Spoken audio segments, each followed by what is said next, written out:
이 나라 사람들 정말 독하다는 말밖에 안 나옵니다. 수십 년간 세계 여러 나라의 흥망성쇠를 데이터로만 분석하던 한 사회학자가 있었습니다. 전쟁과 재건, 성장을 숫자로만 보던 그는 한국에서 데이터 너머의 충격적인 진실과 마주하게 됩니다. 잿더미 위 맨손으로 숲을 일군 사람들, 낡은 공장에서 미래를 닦던 손길, 뜨거운 사막과 전쟁터에서의 희생. 그는 깨달았습니다. 이것은 외부의 도움이 만든 결과가 아니었습니다. 평범한 사람들이 스스로의 피와 땀으로 일궈낸 세계사의 유례없는 거대한 성취였습니다. 과연 무엇이 이들을 이토록 강하게 만들었을까요?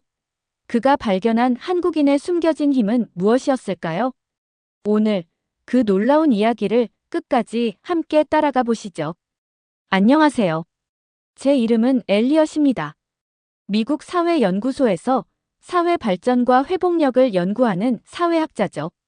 수년간 저는 전쟁이나 재난 이후 국가들이 어떻게 재건되는지, 공동체는 어떤 과정을 통해 회복되는지를 주로 데이터와 통계 속에서 찾아왔습니다.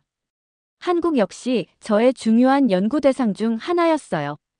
놀라운 경제 성장, 민주화 과정, 기술 강국으로서의 면모, 모든 것이 인상적인 데이터로 기록되어 있었죠. 하지만 솔직히 말하면 저는 그 숫자들 너머의 진짜 이야기를 깊이 알지는 못했던 것 같습니다. 한국은 제게 그저 성공적인 재건 사례 연구지 중 하나일 뿐, 그 이상도 이하도 아니었거든요. 어쩌면 압축 성장 이면의 사회적 비용이나 갈등 구조에 더 주목했을지도 몰라요. 그러던 중 전후 국가 재건의 사회적 동력에 관한 현장 연구 프로젝트로 한국을 처음 방문하게 되었습니다. 그리고 저의 모든 이론과 가정은 강원도 인제의 한 산림전시관에서부터 흔들리기 시작했습니다. 낡은 흑백 필름 속 한국 전쟁 직후의 산들은 문자 그대로 잿더미였죠. 폭격으로 파헤쳐지고 불타버려 나무 한 그루 없는 민둥산은 마치 다른 행성의 풍경처럼 황량하게 느껴졌습니다. 이내 영상에는 군복 차림의 남자들과 몸빼 바지를 입은 여성들이 등장했어요. 그들은 맨손과 삽으로 땅을 파고 양동이에 물을 길어 가파른 비탈을 오르내리며 작은 나무 심기를 반복했습니다. 화면 너머로도 느껴지는 정말 끝도 없어 보이는 고된 노동이었죠. 영상이 끝나고 눈앞에 펼쳐진 것은 울창한 숲으로 뒤덮인 현재의 강원도 산 사진이었습니다. 국토의 70%가 숲이라니 이건 정말 놀라운 일이죠. OECD 평균을 훨씬 웃도는 수치입니다. 이것은 결코 자연의 선물이 아니었어요. 화면 속 그 사람들이, 그리고 그들의 뒤를 이은 수많은 평범한 한국인들이 수십 년간 맨손으로 만들어낸 결과라는 사실 앞에서 저는 할 말을 잃었습니다. 세계 유수의 환경단체들도 이루지 못한 일을 세계 최빈국 중 하나였던 나라가 정부 주도뿐 아니라 국민 전체의 참여로 해냈다는 사실이 믿기지 않았어요. 1953년 1인당 GDP가 67달러, 아프리카의 빈곤국보다 못 살던 시절의 말입니다. 당장의 생계도 막막했을 사람들이 어떻게 수십 년 뒤를 내다보며 나무를 심을 생각을 했을까요? 자료실에서 본 빛바랜 사진 속 묘목을 들고 산으로 향하던 아이들의 초롱초롱한 눈망울이 제 마음속에 깊이 새겨졌습니다. 그들이 심은 희망이 지금의 푸른 숲이 되었다는 생각에 가슴이 뭉클했어요. 이것은 단순한 녹화 사업이 아니었습니다. 미래에 대한 흔들림 없는 믿음, 공동체 전체가 공유했던 절박한 염원이 만들어낸 살아있는 사회학적 기적이었죠. 제 연구는 이제 막 시작된 것 같았습니다. 데이터가 말해주지 않는 진실, 그 이면의 인간적인 이야기를 찾아야 한다는 강한 확신이 들었어요. 강원도의 푸른 숲이 남긴 강렬한 인상을 안고 저는 과거 한국 산업화의 심장이라 불렸던 구로로 향했습니다. 지금은 번쩍이는 유리 건물들이 늘어선 디지털 단지로 변모했지만 한때 이곳은 검은 연기를 뿜어내는 공장들이 빽빽이 들어찬 노동자들의 도시였다고 들었어요. 저는 그 시절의 기억을 간직한 사람을 만나고 싶었습니다. 수소문 끝에 지금은 은퇴하여 작은 공원을 즐겨 찾는다는 한 노신사를 만날 수 있었어요. 70대 초반으로 보이는 그분은 온화한 미소를 지었지만 악수를 위해 내민 그의 손은 유난히 투박하고 마디가 굵었습니다. 그 손은 수십 년간 이어진 고된 노동의 역사를 말해주는 듯했죠. 그분의 이야기를 통해 저는 그가 젊은 시절 이곳 구로의 한 전자부품 공장에서 밤낮 없이 일했다는 것을 알게 되었습니다. 3교대 근무는 예사였고 때로는 하루 16시간 넘게 작은 부품과 씨름하며 정밀 조립 작업을 했다고 해요. 그의 약간은 변형된 듯한 손가락 관절은 수십 년간 반복된 고된 노동에 살아있는 증거처럼 보였습니다. 그런데 저를 더욱 놀라게 한 것은 당시 그 빠듯했던 월급의 일부를 산업역군 육성, 기금이라는 이름으로 나라에 보탰다는 사실이었어요. 먹고 살기도 힘든 형편에 자발적으로 자신의 몫을 떼어 국가 발전을 위해 보탰다는 그 설명에서 저는 깊은 인상을 받았습니다. 단순한 의무감이 아닌 더 나은 미래를 향한 공동체적 염원이 느껴졌거든요. 그의 경험담은 제가 어렴풋이 가지고 있던 외부 원조, 의존적 성장이라는 가설에 대해 다시 생각해보게 만들었습니다. 물론 국제사회의 도움이 중요한 역할을 했겠죠. 하지만 지금의 한국을 만든 결정적인 힘은 이름 없이 자신의 자리에서 묵묵히 일했던 수많은 개인들의 피와 땀, 그리고 더 나은 미래를 향한 희생적인 열망에서 나왔다는 것을 깨닫기 시작했습니다. 그들의 헌신이 있었기에 1970년대 고속도로가 놓이고 제철소가 세워졌으며 세계적인 조선 강국으로 발돋움할 수 있었던 것이겠죠. 눈앞의 첨단 빌딩 숲과 잘 닦인 도로를 보며 저는 이것이 단순한 물질적 발전의 결과물이 아니라는 생각이 들었습니다. 오히려 그분과 같은 세대가 젊은 날 흘렸던 땀과 눈물이 빚어낸 거대한 기념비처럼 느껴졌어요. 한국의 경제 기적은 통계 수치나 정부 정책 이전에 바로 이런 평범하지만 비범했던 사람들의 손끝에서 시작된 것이었습니다. 사회학자로서 저는 공동체의 집단적 동기와 희생이 어떻게 이토록 가시적인 사회 변화를 이끌어내는지를 생생하게 목격하고 있었죠. 제 연구는 점점 더 흥미로운 방향으로 나아가고 있었습니다. 한국 경제 발전의 동력이 단지 국내 산업 현장의 땀방울에만 국한되지 않았다는 사실은 저에게 또 다른 충격을 안겨주었습니다. 1970년대 수많은 한국 남성들이 가족과 헤어져 머나먼 중동의 건설 현장으로 떠났다는 이야기는 익히 들어 알고 있었지만 그 실상은 제 상상을 초월하는 것이었어요. 전직 해외 건설 현장 관리자였다는 한 분을 만났을 때 그의 검게 그을린 얼굴과 마치 오래된 가죽처럼 두꺼워진 손바닥은 그 시절의 고통을 짐작하게 했습니다. 그의 설명을 들으며 제 머릿속에는 섭씨 50도를 넘나드는 사막의 자결하는 태양 아래 제대로 된 휴식도 없이 도로를 깔고 항만을 건설하고 고층 빌딩을 올리는 모습이 그려졌습니다. 물 한 잔조차 아껴가며 일했다는 그의 담담한 어조 속에는 극한의 환경을 견뎌낸 강인함과 함께 가족과 조국에 대한 깊은 책임감이 배어 있었죠. 그렇게 벌어들인 외화가 고스란히 한국으로 보내져 국가 경제의 밑거름이 되었다는 사실은 그들의 노동이 단순한 돈벌이를 넘어선 국가를 위한 그리고 가족을 위한 처절한 사투였음을 느끼게 했습니다. 리야드의 공항, 리비아의 거대한 수로, 쿠웨이트의 빌딩들. 그들이 세운 것은 단순한 구조물이 아니라 극한의 환경을 이겨낸 인간 의지의 상징처럼 다가왔습니다. 더욱 놀라운 것은 한국 전쟁의 상처가 채 아물기도 전인 1960년대 중반 젊은이들이 국가의 달러벌이를 위해 베트남 전쟁터로 향했다는 사실이었습니다. 관련 자료들을 접하며 저는 제대로 된 무장도 없이 가장 위험한 지역에 투입되어 목숨을 걸고 싸웠던 그들의 희생이 경부고속도로 건설과 포항제철 설립의 종잣돈이 되었다는 사실을 알게 되었죠.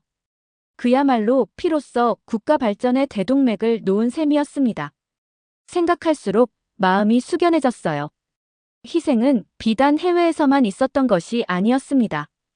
국내에서도 힘겨운 삶을 견뎌낸 이들이 많았죠. 공단 근처의 한 식당에서 우연히 만난 중년 남성은 10대 초반, 아버지가 갑자기 돌아가신 후 중학교를 그만두고 금속 공장에 들어가야 했던 어린 시절의 경험을 조심스럽게 꺼내 놓았습니다. 위험한 기계 옆에서 손가락을 다치고 화상을 입어가면서도 어린 동생들과 어머니를 부양해야만 했던 그의 이야기는 산업화 이면에 가려진 그림자를 보여주는 듯해 가슴이 아팠습니다. 중동의 노동자, 베트남의 파병 군인, 공장의 어린 소년공들. 각기 다른 장소에서 다른 모습으로 그러나 모두가 자신을 희생하며 미래를 위해 헌신했다는 공통점을 가지고 있었어요. 이들의 피와 땀이 있었기에 1960년부터 1990년까지 연평균 8.6%라는 세계 사적으로 유례없는 고도 성장이 가능했음을 저는 비로소 가슴 깊이 이해할 수 있었습니다. 한국의 번영은 결코 우연이나 행운이 아니었어요. 그것은 수많은 평범한 사람들의 목숨을 건 헌신 위에 세워진 탑이었습니다. 사회학적 분석만으로는 결코 도달할 수 없었던 깊은 통찰을 얻는 순간이었죠. 2002년 6월, 저는 워싱턴의 연구소 사무실에서 동료들과 함께 TV로 한국과 이탈리아의 월드컵 16강전을 지켜봤던 기억이 납니다. 연장전 끝에 터진 극적인 골든골, 거리로 쏟아져 나온 붉은 옷의 사람들.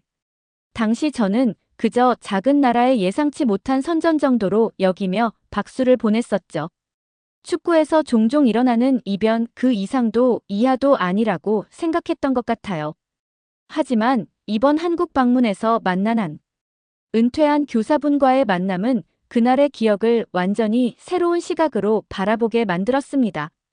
그분은 20여 년 전 그 순간을 마치 어제 일처럼 생생하게 떠올리며 당시 온 가족이 TV 앞에서 부둥켜 안고 울었던 이유를 설명해 주셨어요.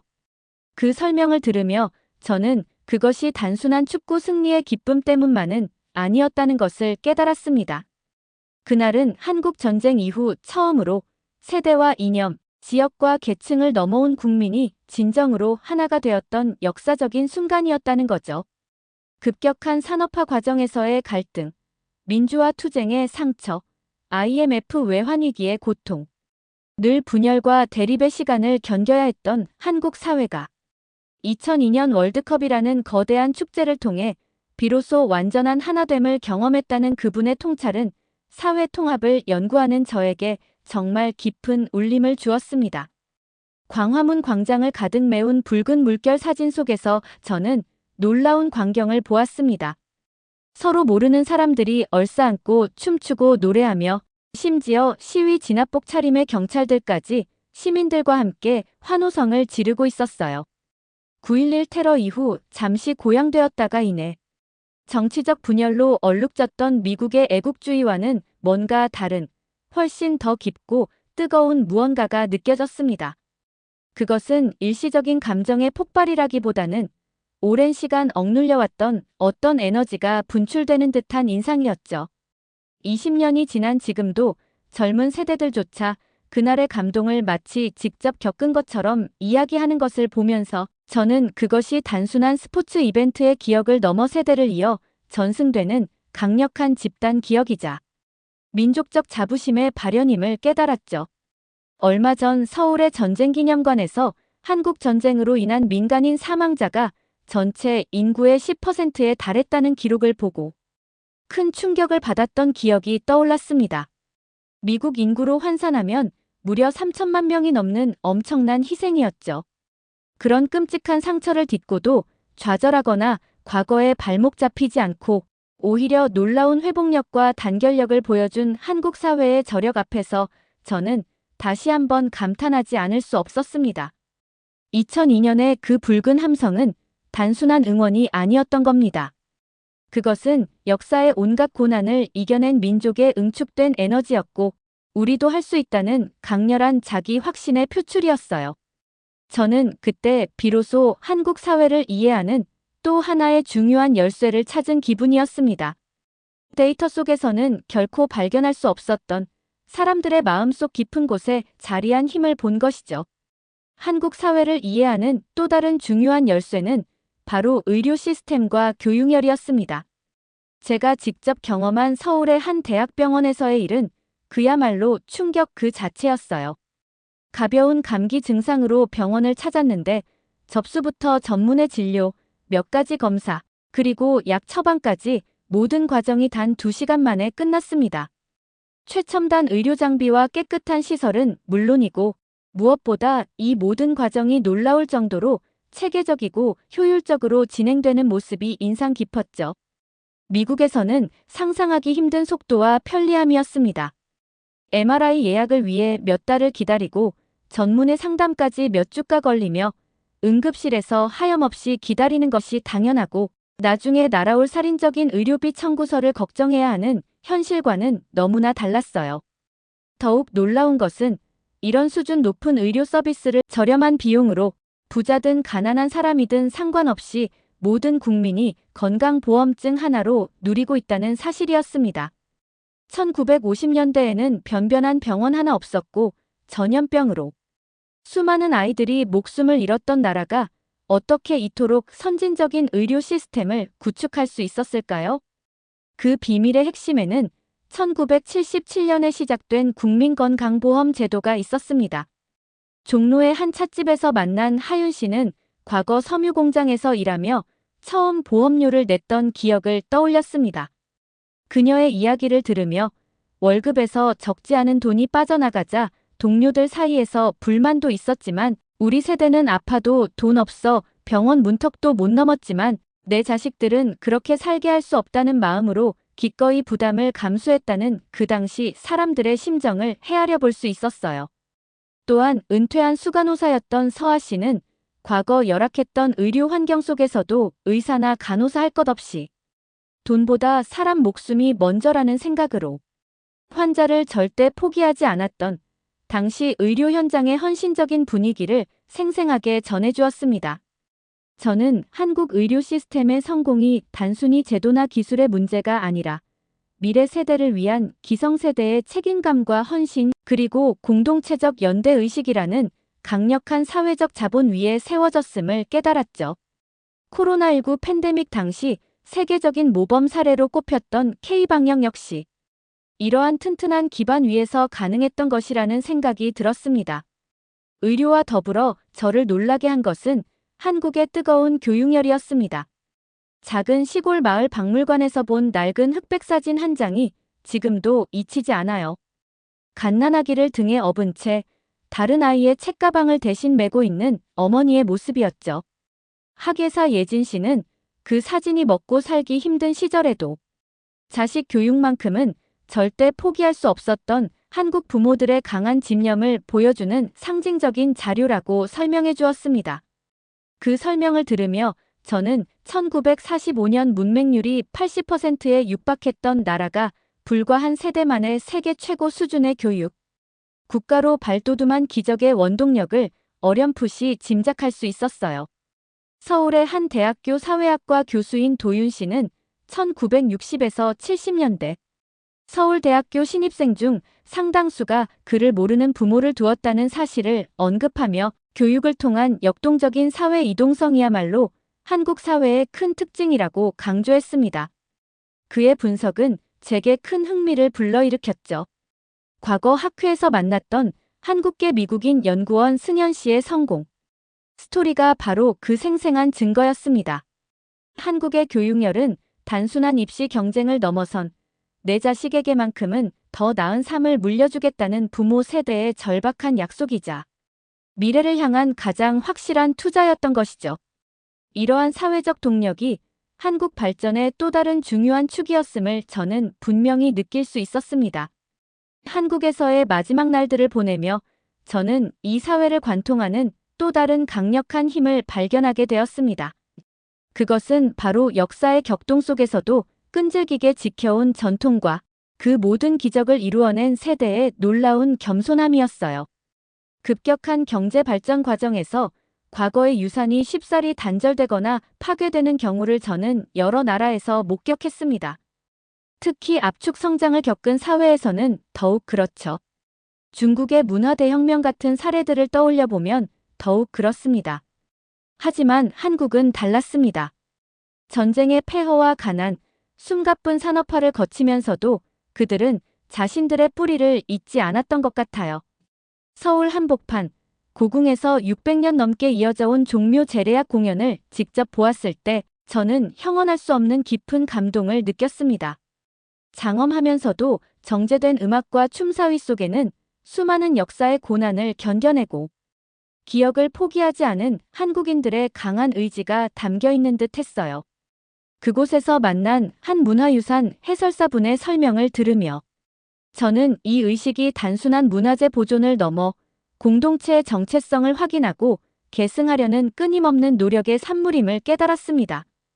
국립한글박물관에서 본 훈민정음 해례본의 정교함, 민속촌에서 만난 고즈넉한 전통 가옥의 아름다움, 이 모든 것은 박물관에 박제된 유물이 아니라 현재 한국인들의 삶과 정체성 속에 깊이 뿌리내리고 있는 것처럼 보였죠. 젊은 디자이너들이 한글을 모티브로 옷을 만들고 전통 식재료로 새로운 음식을 창조하며 K-팝 스타들이 한복을 현대적으로 재해석해 입는 모습들은 바로 그 살아있는 전통의 힘을 보여주는 생생한 증거였습니다. 어떤 어르신에게서는 전통을 지키는 것이 단순히 과거를 보존하는 것을 넘어 자신의 뿌리와 정체성을 확인하는 과정이라는 깊은 믿음을 엿볼 수 있었습니다. 우리 것을 잃으면 나 자신도 사라진다는 생각, 그것은 종교를 넘어선 어떤 근원적인 성찰처럼 느껴졌어요. 그러나 무엇보다 제 마음을 움직인 것은 이 모든 놀라운 변화와 성취를 이끌어낸 주역들의 조용한 헌신이었습니다. 그들은 자신들의 희생과 노력을 과시하거나 영웅적인 서사로 포장하려 들지 않았어요. 종로의 한 공원에서 우연히 마주친 한국전쟁 참전 용사 한 분에게 제가 존경심을 표했을 때 그분은 훈장이 달린 가슴을 매만지며 그저 멋쩍게 웃으셨습니다. 자신은 특별하지 않았고 그저 그 시대 모두가 그랬을 뿐이라는 겸손한 태도를 보이셨죠. 그 낮은 목소리에는 깊은 울림이 있었습니다. 진정한 영웅들은 목소리를 높이는 대신 묵묵히 허리를 굽혀 나무를 심고 공장에서 밤을 새우고 전선에서 나라를 지켰던 평범한 사람들이었다는 것을 저는 깨달았습니다. 그들의 이름은 기념비나 역사책에 크게 새겨지지 않았을지 몰라도 오늘날 한국의 푸른 숲, 첨단 기술, 활기찬 도시, 그리고 세계를 매료시키는 문화 속에 그들의 정신이 살아 숨쉬고 있었어요. 미국으로 돌아와 저는 연구소 동료들과 학생들 앞에서 한국에서 찍어온 사진 한 장을 띄웠습니다. 1960년대 흑투성이가 된 채 삽을 들고 있는 어린 소년의 모습이었죠. 이 소년은 단지 나무를 심은 것이 아닙니다. 저는 말했습니다. 그는 숲을 만들었고 나라를 일으켰으며 다음 세대를 키워냈습니다. 그는 스스로 기적을 만든 사람입니다. 저는 더 이상 한국을 기적의 나라라고 부르지 않습니다. 대신 평범한 사람들의 비범한 의지와 희생으로 불가능을 현실로 만든 기적을 만든 나라라고 말하죠. 지난 70년간 이룬 눈부신 물질적 성장 이면에 존재하는 진짜 유산은 바로 우리도 해낼 수 있다는 집단적 신념, 위기 속에서 발현되는 놀라운 연대의식, 그리고 미래 세대를 위한 이타적인 헌신 정신이라는 것을 저는 한국에서 배우고 돌아왔습니다. 물론 한국 사회가 풀어야 할 과제들도 많다는 것을 압니다. 하지만 폐허 위에서 꽃을 피워낸 그들의 저력을 생각할 때 저는 그들이 이 또한 슬기롭게 헤쳐나가리라 믿습니다. 세계가 한국을 주목하는 진짜 이유는 아마도 눈에 보이는 성취 너머에 있는 바로 이 사람들의 이야기 때문일 것입니다. 여러분, 오늘 우리는 사회학자 엘리엇의 시선을 따라 잿더미 위에서 푸른 숲을 일구고 낡은 공장과 머나먼 타국에서 묵묵히 미래를 빚어낸 평범한 영웅들의 이야기를 만났어요. 이름 없이 자신의 자리에서 기적을 만들어낸 그분들의 헌신과 다음 세대를 향한 뜨거운 마음에 저 역시 깊은 감동과 감사를 느꼈습니다. 이처럼 가슴 뭉클한 여정을 함께 해주신 여러분께 진심으로 감사드려요. 앞으로도 우리가 기억하고 나눠야 할 소중한 이야기들로 찾아뵙겠습니다. 오늘 영상이 마음에 드셨다면 구독과 좋아요, 그리고 알림 설정으로 저희 채널에 따뜻한 응원을 보내주세요. 여러분의 관심과 참여가 저희에게는 가장 큰 힘이 된답니다. 다음 영상에서 또 의미 있는 이야기로 만나요.